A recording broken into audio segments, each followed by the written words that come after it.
안녕하세요. 사연 읽어주는 남녀입니다. 오늘도 와주셔서 감사드리며 그럼 오늘의 사연 바로 시작하겠습니다. 안녕하세요. 저는 우리나라에서 내노라 하는 유명 백화점 상품 기획부에서 일하는 30대 여성입니다. 저는 2년 전 같은 부서였던 남자와 사내 연애 후에 결혼했었어요. 그 결혼이 뭔가 잘못됐다는 걸 깨달은 건 결혼 2달 차가 된 무렵이었습니다. 여느 커플과 다르지 않는 평범한 연애 끝에 한 결혼은 결코 평범하지 못했던 거예요. 결혼 전부터 시어머니께서 다른 분들과 다르다는 것은 짐작했었어요. 자기 주장도 강하시고 목소리도 커서 주변 사람들이 본인과 다른 의견을 내는 것을 두고 보지 못하는 분이셨거든요. 결혼 준비를 할 때 한복 색깔 문제로 처음 갈등이 있었을 때부터 알아봤었습니다. 보통은 신부 측 혼주는 분홍색 계열, 신랑 측 혼주는 푸른색 계열의 한복을 입잖아요.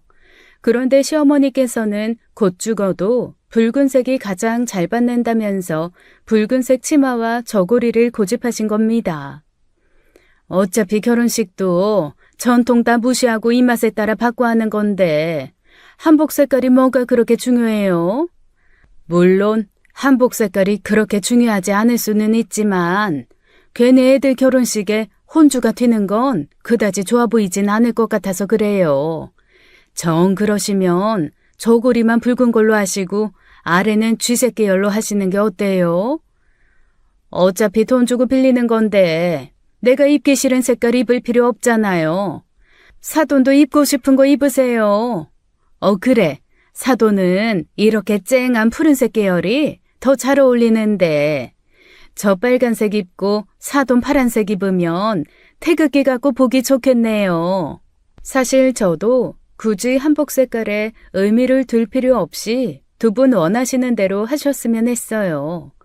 하지만 시어머니께서 고르신 한복은 대여 업체 측에서도 좀 난처해야 할 만큼 혼주 한복은 아니었거든요. 어머님께서 위아래로 새빨간 한복을 고집하시는데 무슨 영의 정도 아니고 저게 뭔가 싶었습니다. 다른 것도 아니고 한복 문제로 실랑이를 벌이는 게 싫어 그냥 어머님 입고 싶은 대로 하시라고 했었어요. 저희 엄마는 혼자서 아이보리색 저고리에 연분홍색 치마를 입으셨고 어머님께서는 새빨간 한복을 입으셨죠. 그야말로 압도적인 등장이었습니다. 나중에 친구들에게 들으니 양측 어머님들 등장하자마자 다들 여기저기서 헉소리가 나더래요. 아마 이 이야기를 듣고 계신 분들 중에 혹시나 그날 저희 결혼식에 오셨던 분들이면 아실 겁니다. 영의정 같은 옷을 입고 개선장군 마냥 행진하던 시어머니의 위풍당당한 걸음걸이를요. 그래서 그 성격이야 어느 정도 짐작은 하고 있었지만 결혼하고 나니 더 심각하더라고요. 만날 때 한마디 하시는 거야 어떻게든 걸러들으면 그만이었는데 문제는 남편이었어요. 한창 바쁜 일을 끝내고 꿈같이 달콤한 주말을 기다렸던 어느 날 밤이었습니다. 아, 드디어 자유다. 기획 전에 신상 론칭까지 정말 지겨웠다. 해방이야. 그렇게 좋아? 하긴 이번에 해줄 네가 맡은 일이 좀 많긴 했지. 그러니까 죄다 나한테 일이 몰려오냐고. 주말에는 그냥 죽은 듯이 잘래. 아무 데도 안 가고 밥도 안 먹고 그동안 못 잔 잠 다 몰아서 잘 거야. 주말에? 아유, 안 됐는데. 엄마랑 물회 먹기로 했어. 물회? 그럼 나한테 미리 말을 해야지. 말도 없이 알겠다고 말씀드린 거야? 나는 너 바쁜 일도 끝났겠다. 뭐 당연히 될 거라고 생각했지. 그래도 말은 해줘야지. 아, 몰라. 나 진짜 힘도 없고 피곤해 죽겠어. 그냥 너만 갔다 와. 나만? 아유, 어떻게 그래. 결혼했으면 부부가 일심동체인데 같이 가. 가서 밥만 먹고 오자. 엄마가 며칠 전부터 물회 드시고 싶다고 하셨어.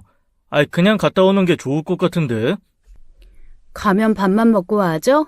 결국 차도 마시고 차 마시면 어머님께서 집에 들렸다 가라고 하시고, 그러다 보면 또 저녁이고 소화시키고 가라고 하시면 결국 한밤중인데, 됐어, 난 안 갈래. 남편은 제가 얼마나 바빴는지 옆에서 봤던 사람이라 더는 조르지 못하더라고요. 그래서 토요일 점심에는 남편만 보내고 저는 그야말로 오랜만에 단잠을 즐기며 있었죠. 그런데 남편이 생각보다 이른 시간에 들어왔더라고요. 잠결에 현관문 열리는 소리를 듣고 시계를 봤더니 2시였어요. 혼자 가서 빨리 왔나 싶었는데 부족한 수면을 채우려 다시 눈을 감으려던 차였습니다. 갑자기 안방문이 벌컥 열리더니 시어머니가 들어오시는 게 아니겠어요? 예! 어머니! 갑자기 어떡해! 씻지도 않고 맨 얼굴에 잠옷 차림으로 누워있다가 얼마나 당황했겠어요. 허둥지둥 일어나 맞이해드리는데 이미 어머님은 잔뜩 화가 나 있었죠. 너 결혼한 지 얼마나 됐다고? 시부모 만나는 날에 남편만 혼자 띡 보내니? 네? 제가 오늘 컨디션이 별로 안 좋아서 오늘만 혼자 갔다 오라고 한 거예요. 컨디션은 무슨? 너 바쁜 일 끝났다고 잠잔다고 안 나온다고 했다며? 회사 일만 일이니? 결혼하면 시부모 모시는 것도 일이야. 회사 일만 잘하면 뭐해? 집안일이 이렇게 엉망인데. 남편은 제가 나오지 않은 이유를 적당히 둘러대지 않고 있는 그대로 솔직하게 말했더라고요. 그때부터 남편에 대한 원망과 속상함에 표정 관리가 잘 되지 않았습니다. 고부 갈등을 만들려고 작정한 사람이 아니고서야 어떻게 그렇게 솔직하게 얘기하나요? 그 와중에 시어머니께서는 본인을 무시하는 처사다 야단이고 자다가 이게 무슨 봉변이가 싶더라고요.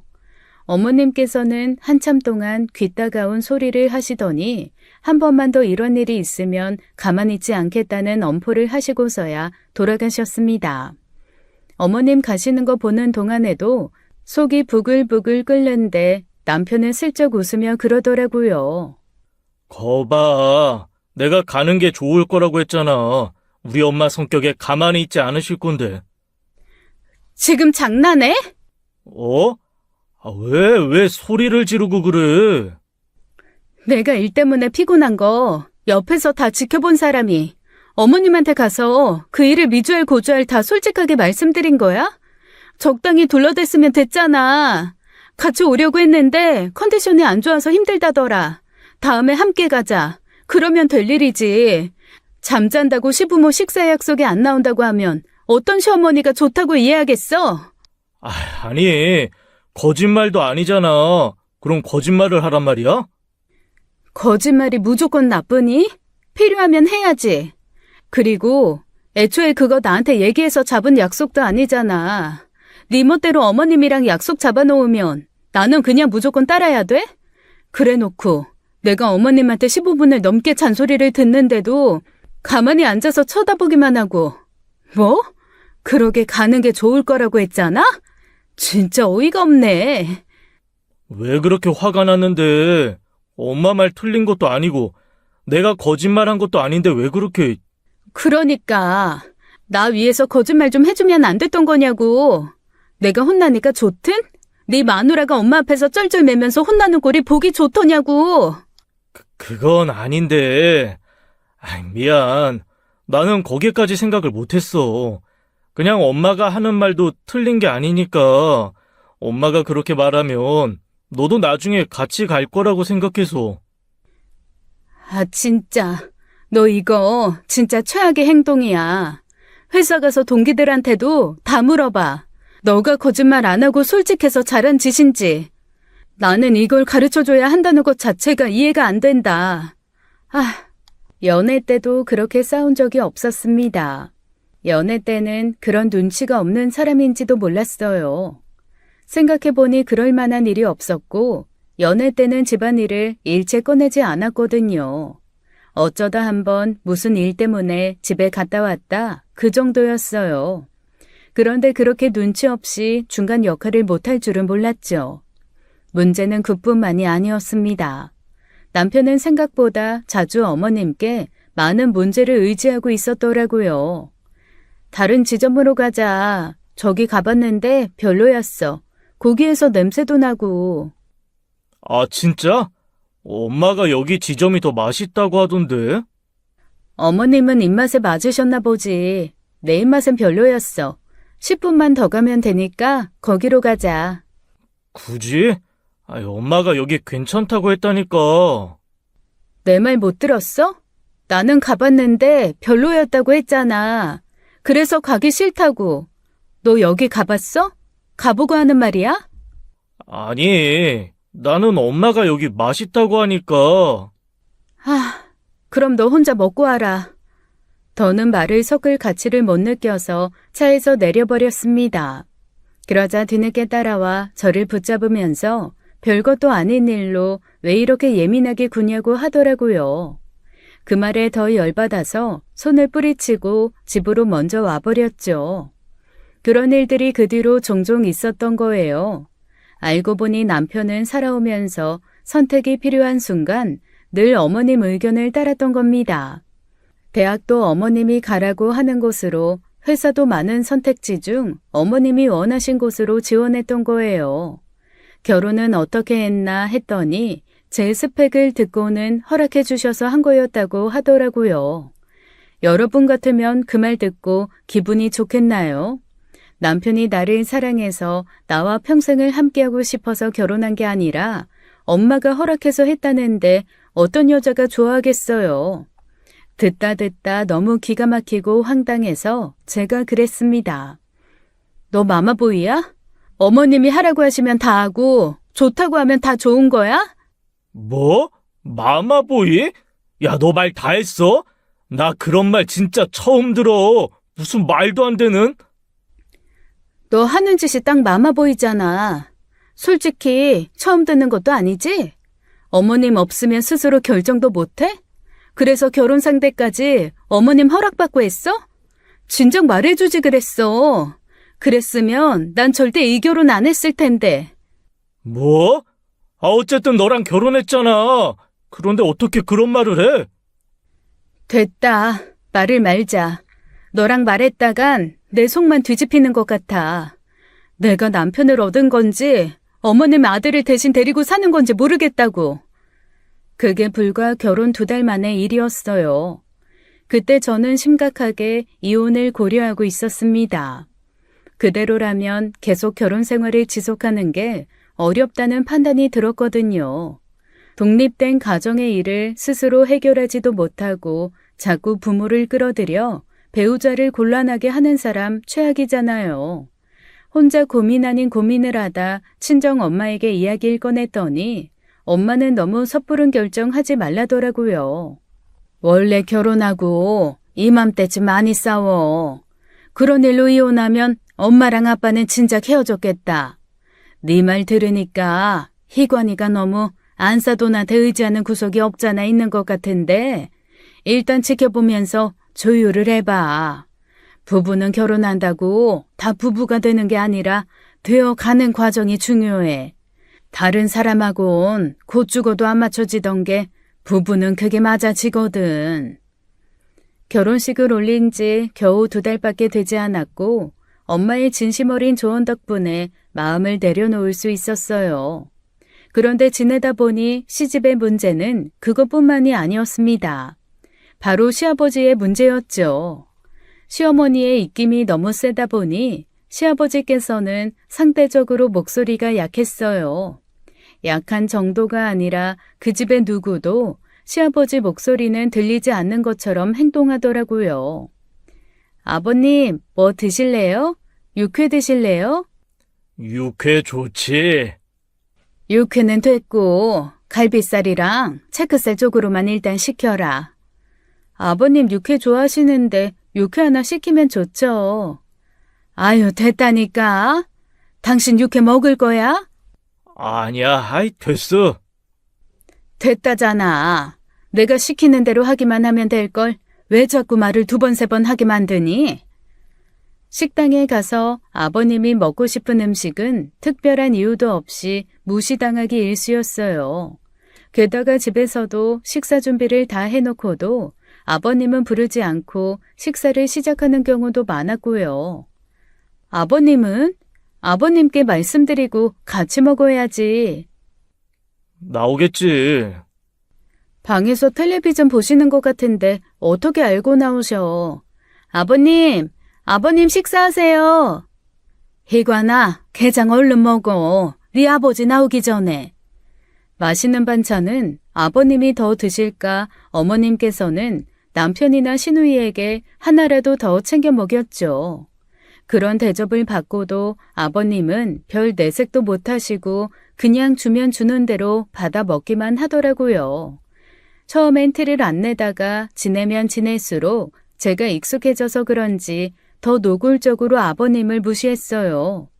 아무리 봐도 보편적으로 보이는 가정의 모습은 아니라서 남편에게 물었습니다. 근데 말이야, 다들 왜 그렇게 아버님만 찬밥 취급해? 찬밥 취급? 우리가? 그렇잖아. 뭐 먹을 때도 아버님은 쏙 빼놓고 먹고, 외식할 때도 아버님 좋아하시는 건 다 빼놓고 주문하고, 아버님이 한마디 하면 대답도 잘 안 하면서 자연스럽게 무시하고. 그런가? 아유, 원래 그래. 원래 그런 게 어딨어? 무시받아 기분 좋은 사람 어딨다고. 나도 처음엔 아버님이 소극적이셔서 그런가 했는데 요즘 부쩍 느껴. 다들 일부러 아버님 무시하는 거. 가정 내 왕따도 아니고 그게 뭐야? 어렸을 때는 안 그랬는데 할머니 돌아가시고 나서부터 좀 바뀐 거야. 엄마가 할머니한테 시집살이를 심하게 당하셨거든. 그때 아버지가 제대로 커버해 주시지도 않고 오히려 할머니 집에 돈을 너무 많이 써서 우리 집 망할 뻔했었어. 그럼 어머님께서는 그때 그 일로 복수심 때문에 그러신다는 거야? 뭐 그럴 수도. 그때 우리 엄마 아니었으면 우리 집 진짜 풍비박산 날 뻔했어. 아빠가 엄마 몰래 할머니한테 드린 돈이 많았는데 그거 다 받아오지도 못했거든. 그나마 있던 집 담보 대출까지 받으려고 했던 거 뭐 엄마한테 걸려서 난리가 났었지. 그렇다고 사람을 그렇게 무시하면서 살아? 아버지는 엄마가 이혼 안 하고 같이 살아주는 것만으로도 감지덕지 해야지. 엄마가 그나마 많이 봐주고 있는 거지. 이혼 당하면 아빠 혼자서 뭐 어떻게 해먹고 살겠어? 돈은 왜 가져다 쓰신 건데? 사정이 있었던 거 아니야? 사정이 있건 없건 결혼했으면 가정을 꾸린 건데 본가에 그렇게 쓰면 누가 좋아하겠어?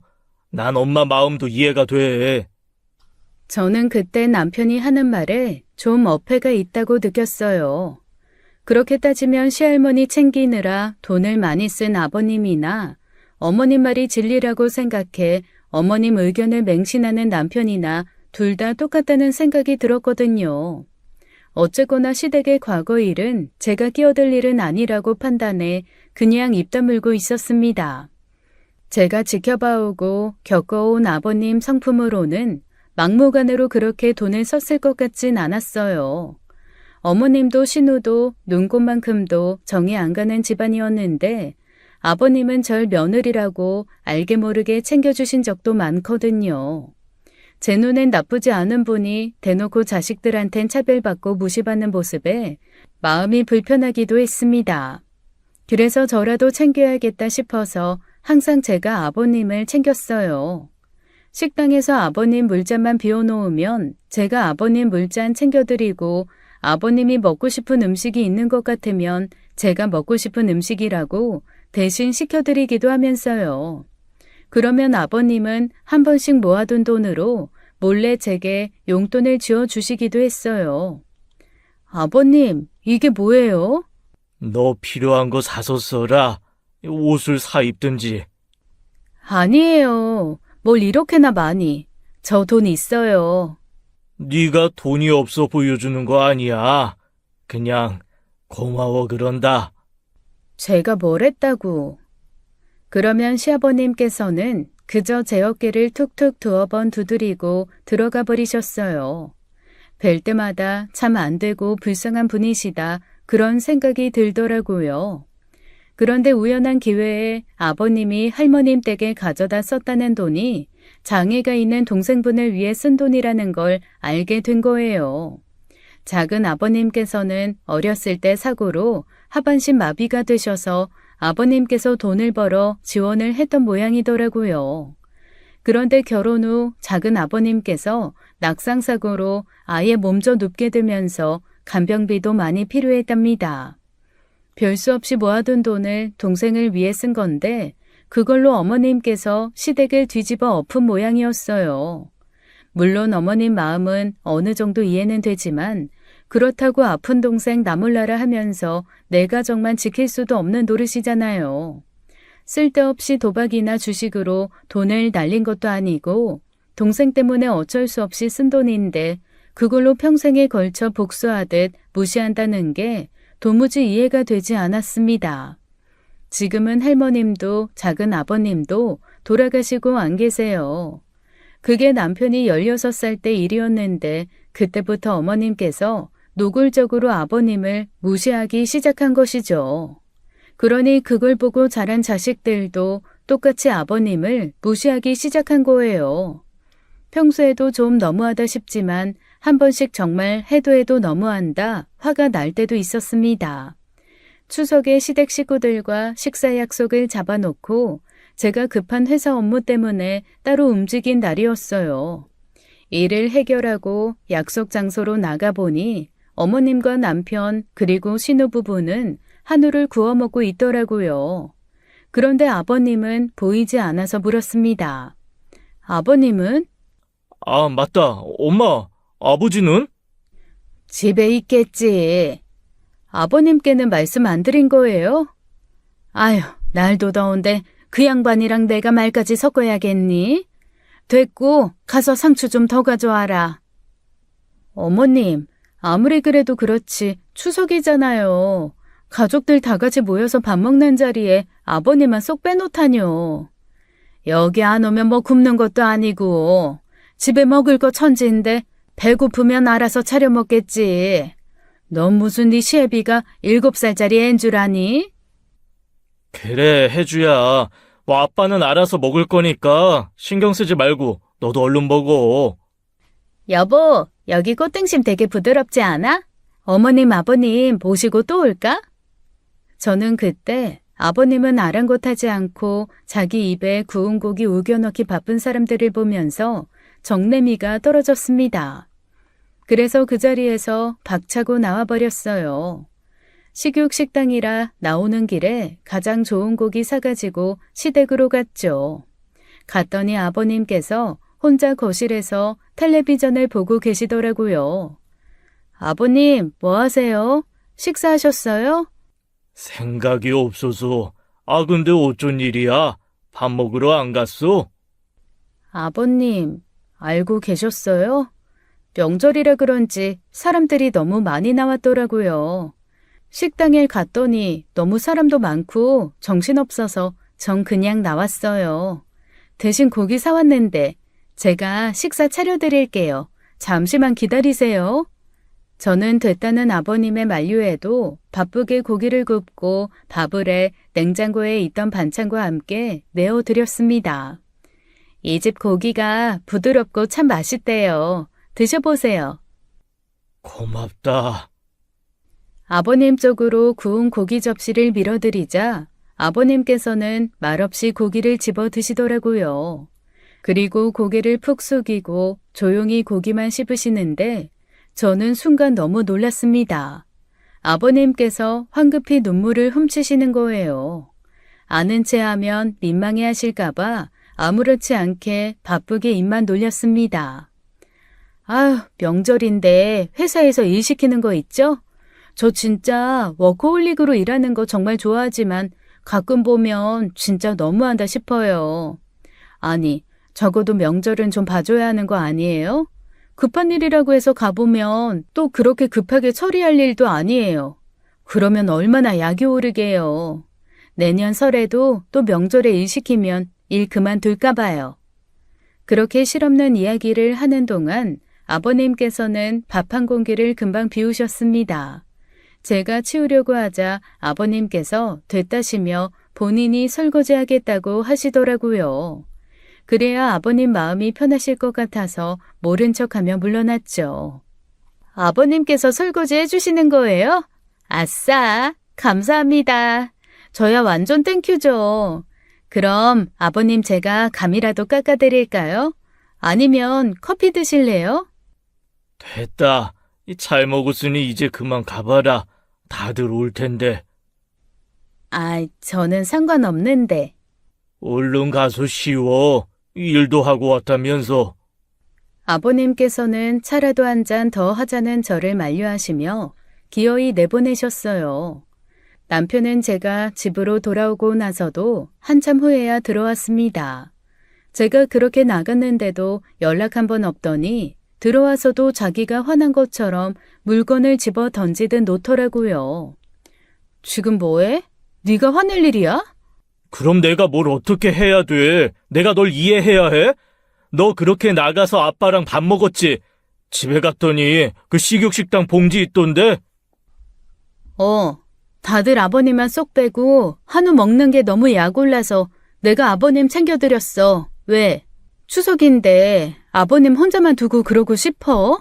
왜 시키지도 않은 짓을 해? 너 때문에 엄마 또 얼마나 열받았는지 알아? 내가 왜 어머님 눈치를 봐야 돼? 어머님이 왕이야? 어머님 말이 법이야?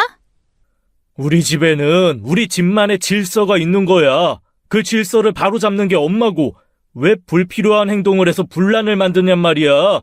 누가 아빠 밥 챙겨달래? 아버님 챙기고 말고는 내가 알아서 해.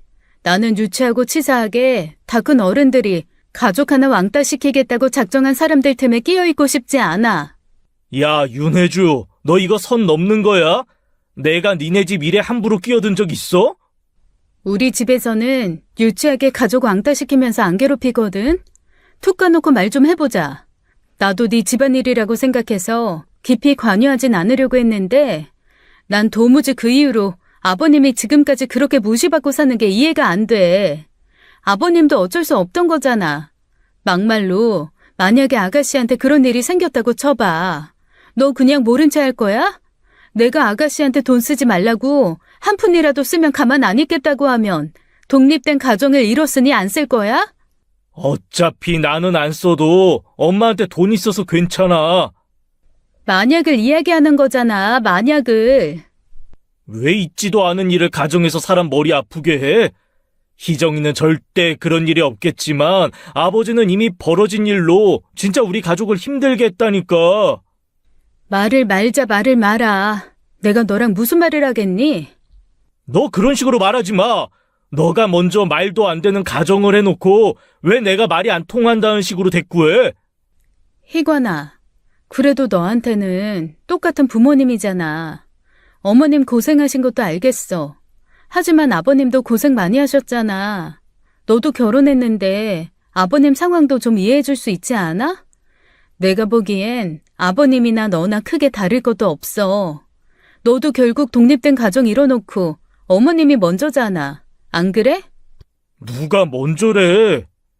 너 지난번에도 내가 매장 한번 둘러본다고 백화점 가자고 했던 날 어머님이 드라이브 가고 싶다고 하시니까 어머님한테 갔잖아.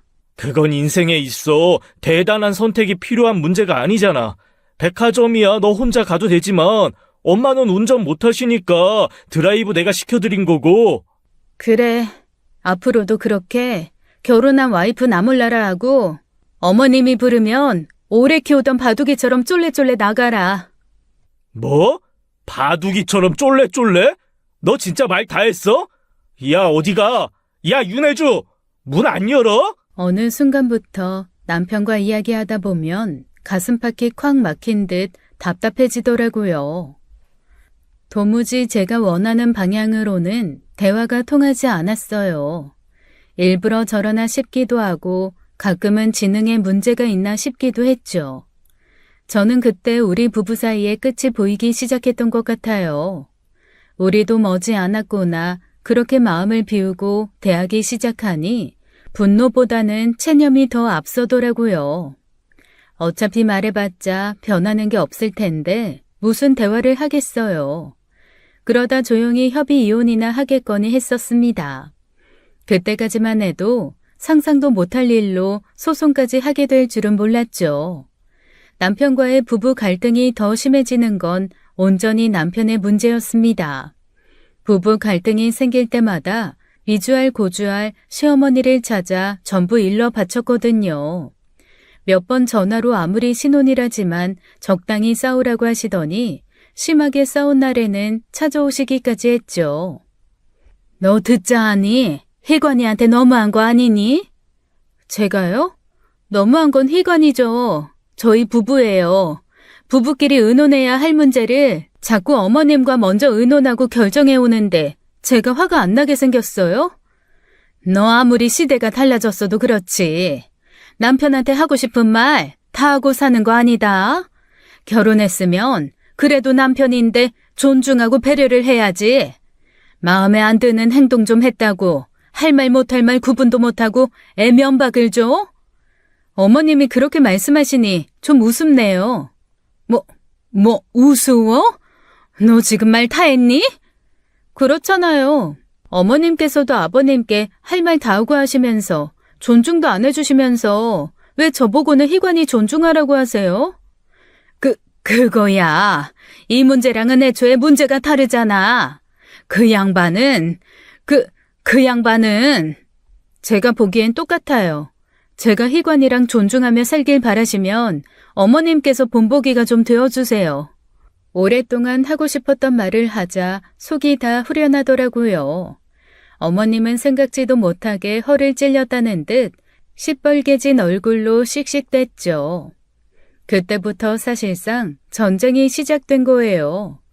저는 이미 이혼 마음을 먹었기에 무서울 것도 없었고 이판사판 공사판이었으니까요. 앞으로 저희 부부가 해결할 수 있는 일은 저희가 알아서 할 테니까 내버려 두세요. 지금처럼 자꾸 저희 문제에 어머님이 개입하시면 저 더는 희관이랑 못 살아요. 너 지금 나 협박하니?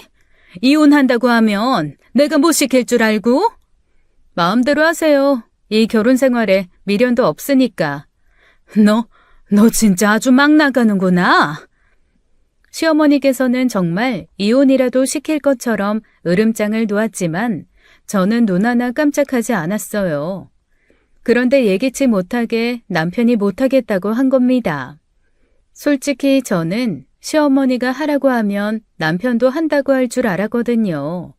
그동안 자기 주관이라곤 1%도 없는 사람처럼 굴더니 그 문제만큼은 자기 주관을 내비치는 거예요. 그런 일로 이혼까지 해야 한다니 나는 받아들일 수 없어. 받아들이고 말고의 문제가 아니라 난 네가 이 가정의 가장 같지가 않아. 널 뭘 믿고 내가 애를 낳고 의지해서 살겠어? 매번 어머니만 찾으러 다닐 텐데.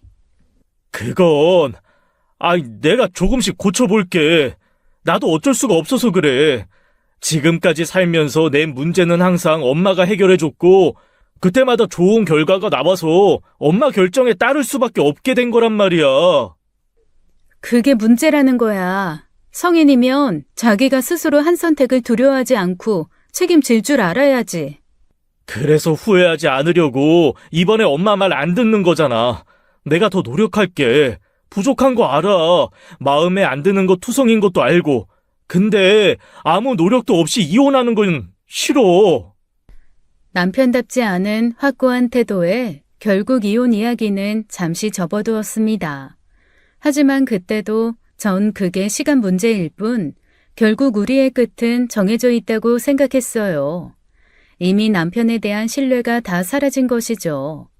사실 그때 일도 바빠서 이혼은 잠시 접어둘 수밖에 없었어요. 그 일이 있고 얼마 뒤 제가 팀장으로 먼저 승진하게 됐거든요. 다른 동기들에 비하면 일은 승진이었고 저는 그간의 노력과 능력을 인정받은 것 같아 기뻤습니다. 남편도 제가 얼마나 고생해 이룬 결과인지 알기에 축하해 주었어요. 그런데 승진한 후 일주일쯤 지났을 때 어머님께서 찾아와 또 그러시는 거예요. 너 회사 언제까지 다닐 거니? 언제까지라뇨? 그만둘 생각 없는데요? 애는 어떻게 하려고? 애를 가지더라도 출산휴가 쓴 뒤에 다시 복직할 거예요. 여자가 사회생활 오래 해봤자 가정에 도움될 거 하나도 없다. 애를 낳게 되면 엄마인 네가 키워야지. 남의 손에 맡길 생각이야? 엄마한테 부탁드릴 거예요. 여의치 않으면 희관 씨가 육아휴직 쓰면 되고요. 뭐? 아니, 일을 쉬더라도 네가 쉬어야지. 왜 남자인 희관이 보고 애를 보래? 제가 월급이 더 많아서 어쩔 수 없어요. 희관 씨도 그렇게 하겠다고 했고요. 똑같은 직장인, 네가 벌면 또 얼마나 번다고 희관이를 집에 앉히려고 하니? 잔말 말고 회사 그만두고 애부터 가져라. 어머니, 제가 분명히 말씀드렸죠. 저희 문제는 저희가 알아서 한다고요.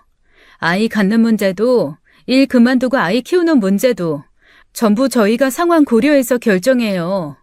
어머님이 그만둬라 키워라 할 문제 아니라고요. 어른이 그렇게 하라면 할 것이지 무슨 말이 그렇게 많아? 논리적으로 안 되실 때마다 나이 앞세워서 그러시는데 솔직히 매번 실망스럽네요. 여자가 사회생활 오래 해봤자 도움 안 된다고요? 그러는 어머님께서는 왜 그렇게 오랫동안 바깥일 하시는데요? 아버님이 돈 안 벌어오시는 것도 아닌데 어머님도 돈 벌고 계신 거잖아요. 어머님은 되고 저는 안 된다는 거예요? 나야 자식 낳아 다 키워놓고 시작한 일이니 상관없지. 너는 애도 안 낳고 일이나 하겠다는 거잖아. 애가 뭐 식물처럼 빗물 햇빛 받아먹고 자라나요? 요즘 애 키우는데 돈이 얼마나 드는데요. 사실 저희 형편에 육아휴직도 꿈 같은 얘기예요. 당장 한 푼이라도 더 벌어야 할 때 왜 갑자기 휴직을 하라는 거예요? 그럼 지금 희관이가 널 상사로 모셔야 하는데 계속 상전 노릇 하겠다는 거냐? 생각을 좀 해봐라. 너들 부부인 거야 남들 다 아는 사실인데 남자가 여자한테 누구님 하는 거 모양새가 너무 그렇지 않니? 남편 기세어줘도 모자랄 판에 기어이 그 소리 듣고 일하겠다는 거야? 결국 그 이야기셨어요? 제가 먼저 승진해서 희관 씨가 기 못 펴고 살까 봐서요? 정 그게 걱정이 되시면 저한테 와서 이러실 게 아니라 희관 씨한테 가서 더 열심히 하라고 하셔야 하는 거 아니에요? 좋아요.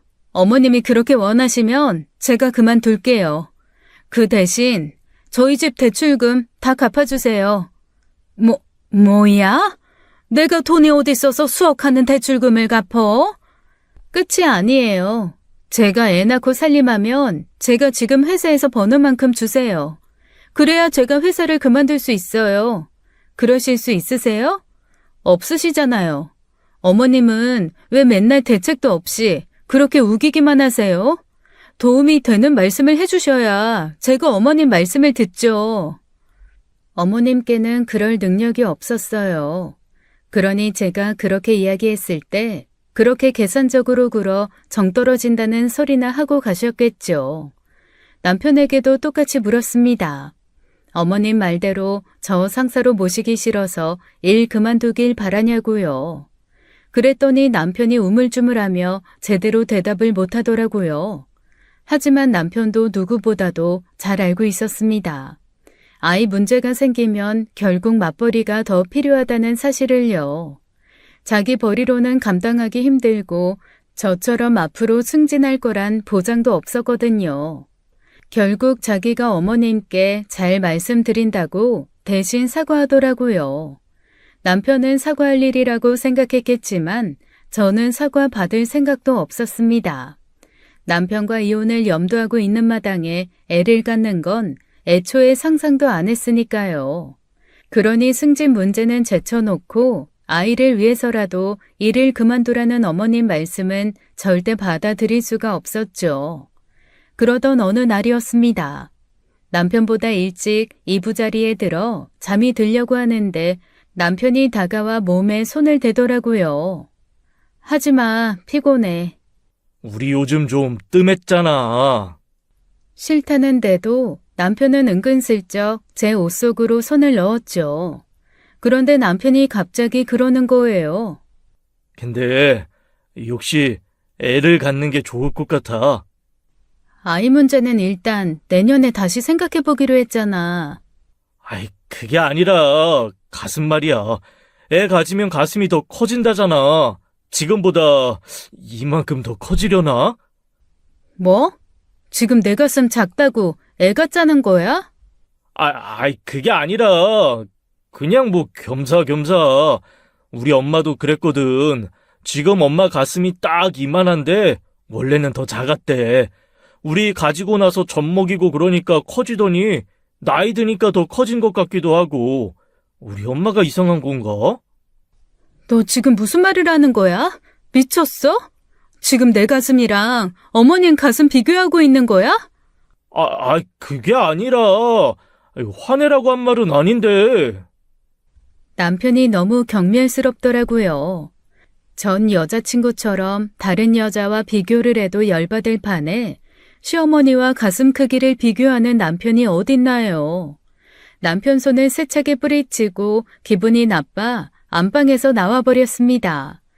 그때는 단순히 겉모습만 보고 그렇게 얘기하는 줄 알았어요. 어머님은 살집이 좀 있으신 편으로 가슴도 큰 편이시긴 했습니다.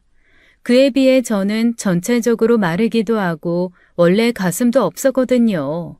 그거야 연애 전부터 남편도 알고 있던 사실인데 느닷없이 가슴 얘기라니 얼마나 황당했겠어요.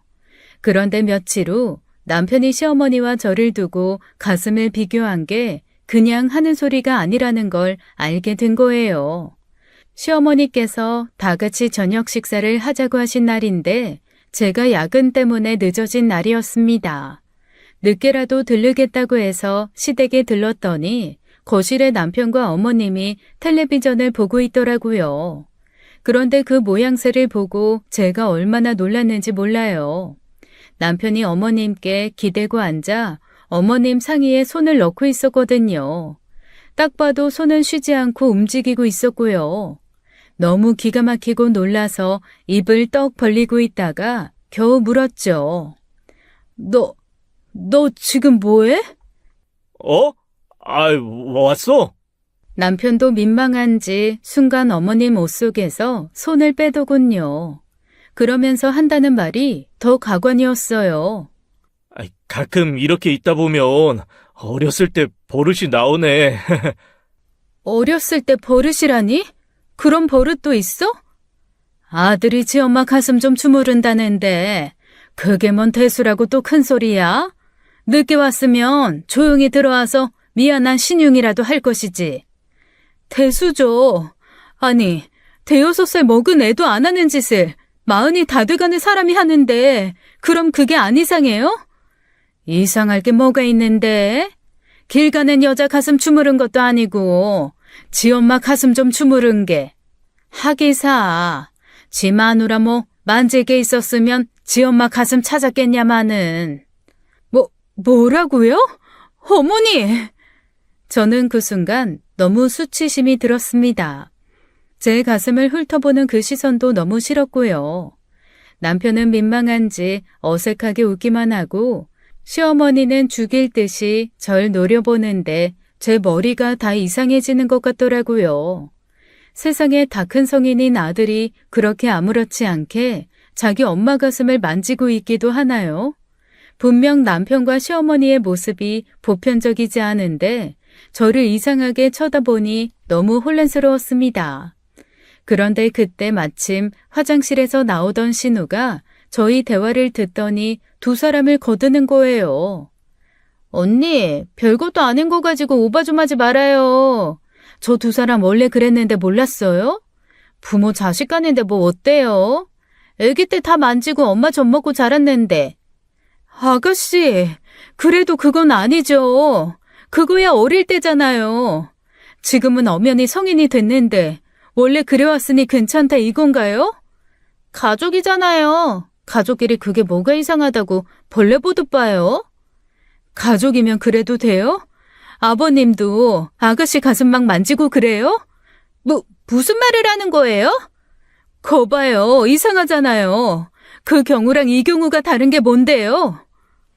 제가 그렇게 따져 묻자 신우는 꿀먹은 벙어리처럼 아무 말도 못하더라고요. 그때 저는 더는 이혼 문제를 미뤄선 안 되겠다는 생각이 들었습니다. 있는 정 없는 정 다 털릴 때까지 기다려봤자 결국 이렇게 못 볼 꼴만 보는 거였어요. 진짜 도무지 이해가 안 된다.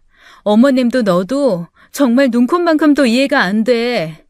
여기까지 하자. 난 그 두 사람 이해 안 되는 사이에 끼어 있을 자신이 없으니까 여기까지 하자고. 더는 참지 못하고 그렇게 쏟아붓고 집으로 돌아와 버렸어요. 집으로 돌아와서도 그 모습이 눈앞에 잔상으로 남아 저를 괴롭혔죠. 뒤늦게 들어온 남편은 시댁에서의 모습과 다르게 화가 난 듯 보이더라고요. 인상을 팍 쓰고 들어와서는 입던 옷을 갈아입다가 옷을 신경질적으로 내던졌죠. 나 이상한 사람 만들지 마. 집집마다 부모 자식 간에 애정 표현이 다를 수도 있는 거지. 엄마 가슴 좀 만지고 있었던 거 가지고 사람을 무슨 벌레 보듯 쳐다봐. 그렇게 떳떳한 일이면 주변 사람들한테 물어봐도 되겠네. 뭐? 이상한 일인지 아닌지 어디 동기들한테 물어보자고. 그래도 괜찮다고? 제 말에 남편은 오기가 생겼는지 저를 노려보다가 그러든지 말든지라며 나가버리더군요. 저는 뭐 오기가 없답니까? 그래서 진짜 동기들에게 물어봤어요. 일부러 남편이 있는 자리에서 아무렇지 않게 운을 띄웠죠. 아, 맞다. 승현 씨도 엄마 가슴 만지고 그래? 예? 팀장님, 갑자기 그게 무슨 말도 안 되는 말씀이세요?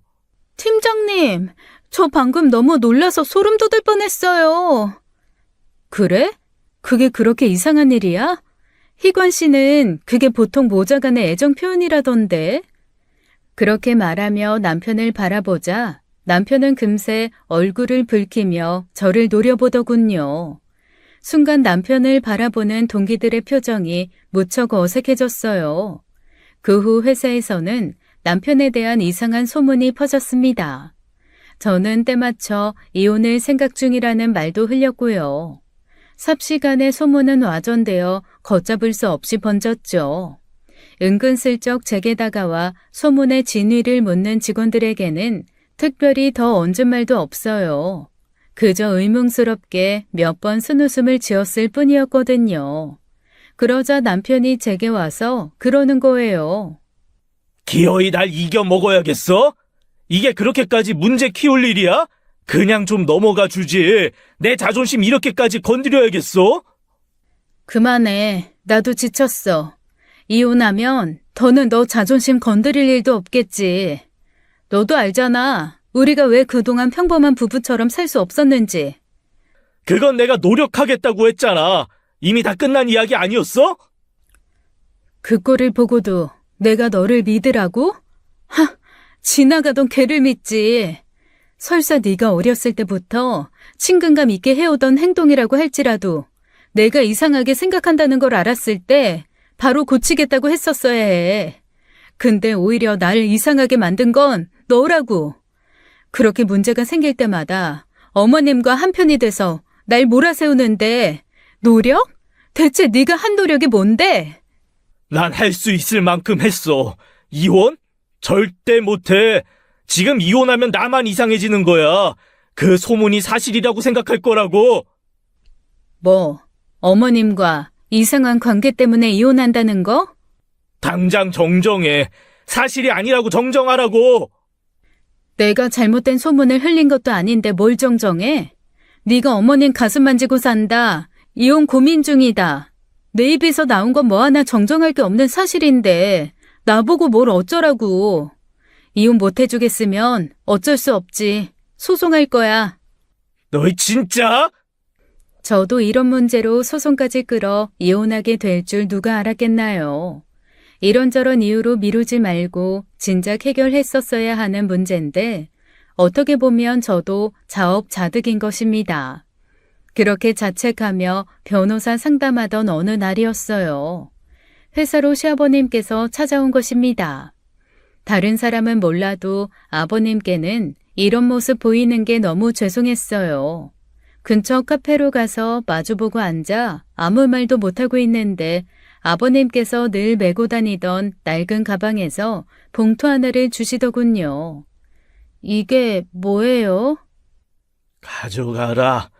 내가 줄 수 있는 게 이거밖에 없다. 위자료라고 생각하고 가져가. 뭔가 싶어 두툼한 봉투를 열었다가 저는 화들짝 놀라고 말았습니다. 봉투 안에는 5만 원권으로 총 1,000만 원이나 되는 거금이 들어있었거든요. 아버님, 너가 그동안 희간이랑 사느라 고생이 많았지.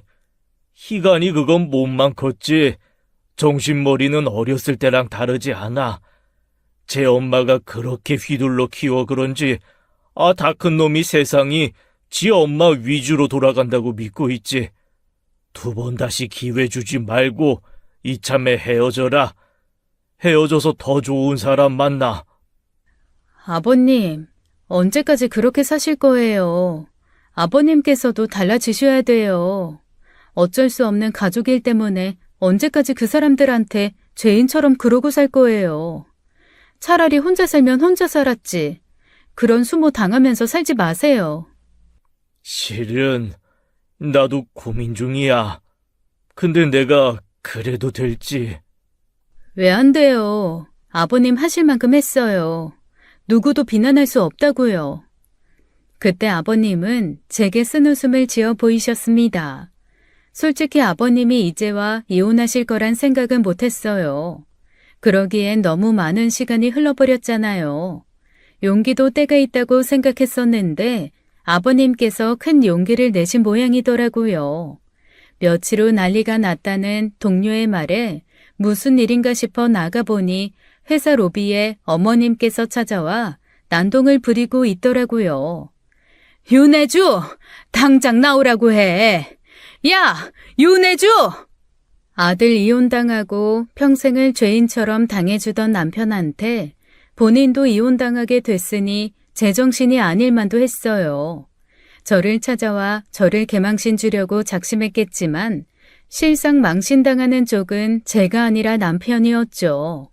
저는 그 상황이 기가 막히고 우습기만 하더라고요. 그래. 너 잘 왔다. 너 미쳤니? 미치지 않고서야 감히 내 아들한테 이혼 소송을 해? 그리고 그 양반한테 헛소리 짓거린 것도 너지? 그러지 않고서야 쥐 죽은 듯 살던 그 양반이 대뜸 이혼하자고 할 리가 없지. 너 어떻게 책임질 거야? 우리 집안 풍비박산 만든 책임 어떻게 질 거냐고? 제가 하고 싶은 말을 왜 어머님께서 하세요? 제 인생을 어머님께서 책임지신다고 해도 모자랄 판에 제가 왜 어머님 집안을 책임져요? 당연하지. 이게 누구 탓인데. 이게 다 네 탓 아니야. 그러니까 이게 어떻게 제 탓이냐고요. 어머님이 아드님을 품 안에서 내보내지 못해서 시작된 일 아니에요? 아버님 일도 두 분이서 알아서 하셔야지. 제가 무슨 상관이 있다고 저한테 그러세요? 니년이 시작했으니까 그렇잖아. 니년이요? 말 조심하세요. 지금 누구 보고 년이라고 하는 거예요? 어머님 아들 인생 망치는 거 어머님 탓이에요. 어머님이 이 일의 원흉이라고요. 급기야 욕설까지 내뱉는 어머님의 행동에 저는 참을 수가 없었습니다. 어차피 이혼 소송까지 시작한 마당에 제가 어머님께 예의 차릴 필요는 없잖아요. 그래서 버럭 소리를 내지르며 따져 물었거든요. 그러자 갑자기 남편이 불쑥 나타나 그러는 겁니다. 적당히 못해? 우리 엄마한테 무슨 짓이야?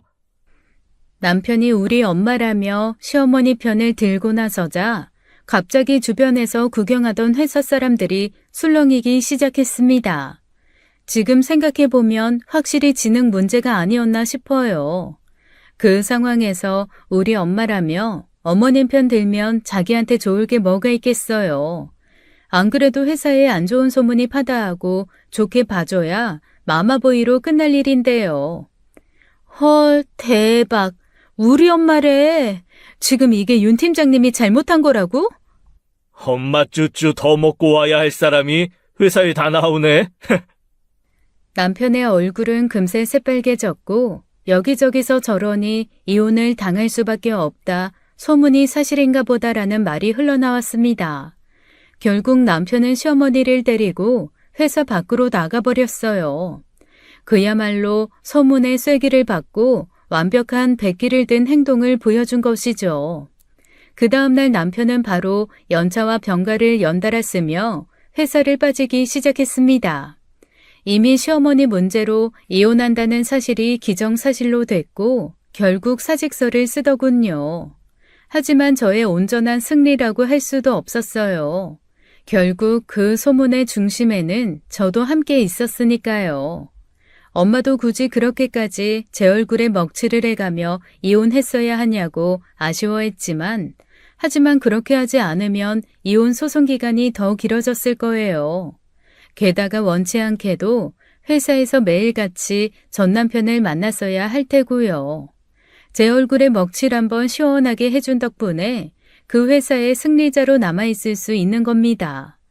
후에 차장님께서 회식 자리에 오셔서 그러더라고요. 가만 보면 윤 팀장은 그 배짱 하나가 참 대단해. 남들은 섣불리 하기 힘든 일을 고민도 없이 해버린다니까. 그리고 일 처리도 시원시원하고 거침없지. 난 윤 팀장이 잘못했다고 생각하지 않아. 앞으로도 응원한다고. 그 후로 저는 한동안 주변 동료들에게 응원을 받았습니다. 그리고 모든 일이 정리된 지금 무성한 소문의 주인공에서 겨우 벗어난 상황이죠. 아버님께서도 이혼 후 고향으로 내려가게 됐다는 연락을 하셨었어요. 게다가 뜻밖의 말도 들었죠. 희간 엄마가 울더라. 그냥 좀 살면 안 되겠냐고. 어머님께서요? 설마요. 나도 보면서도 꿈을 꾸나 했어. 아니면 뭘 잘못 먹었나 싶었지. 분명한 건 내가 희간 엄마 우는 걸 보면서 마음이 동하지 않았다는 거다. 얼른 그냥 벗어나고만 싶었지. 잘하셨어요. 솔직히 어머님이 아버님 위해서 흘린 눈물도 아니실 텐데요. 여러모로 고맙다, 혜주야. 짧은 인연이었다만 죽기 전에 가장 고마운 사람 하나 꼽으라면 네 생각이 날 것 같다. 그 연락을 마지막으로 연락이 끊겼지만 큰 용기를 내신 만큼 앞으로는 더 행복해지시리라 믿습니다. 지금의 저처럼요. 결혼 전 상대의 모든 치부를 알 수만 있다면 세상의 이혼율이 뚝 떨어질 겁니다. 사람 속을 알기가 그렇게 어려워요. 연애할 때는 그 모습을 다 숨기고 살다가 결혼 후 본 모습을 드러내는 것도 이해가 안 갑니다. 결혼이 끝이 아닌데 말이에요. 평생 혼자 살 생각은 아닌지라 앞으로 재혼의 가능성도 있겠지만 전보다는 더 신중하려고 해요. 특히 엄마 가슴이나 주무르는 마마보이라면 억만금을 가진 재산가래도 마다해야겠죠. 지금까지 사연 읽어주는 남녀였습니다.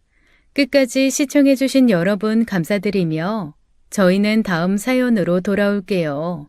감사합니다.